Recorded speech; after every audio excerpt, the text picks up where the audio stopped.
Why do you think that falsehood came into Africa, especially in the prophetic? It's simple. When the white men came to disciple our forefathers, what they taught them was faith in Jesus, they taught them devotion, and then they taught them morals.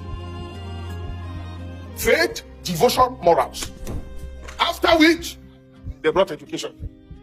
But guess what? They were not used to our indigenous battles. Every family, every territory had indigenous battles unique to them. So in order to support the believers, what God did was that he began to raise indigenous people that knew the foundational powers of the land, that knew that with all this good character, all this teaching about devotion, all this teaching about faith, we have foundational powers, spirits and witchcraft, devils to conquer. And so God began to raise prophets, raise mighty men who had believed in the faith. But the problem with these mighty men was that they were not learned. Did God use them? Yes. But they were not trained in the word of God enough to know that not everything you hear in the spirit is God.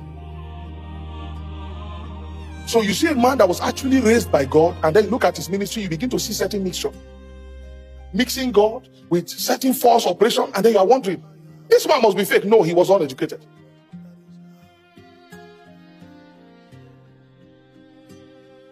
They live the life of prayer, fasting. They were led in the spirit. But a lot of times they followed the voice of strangers. That's what corrupted their work.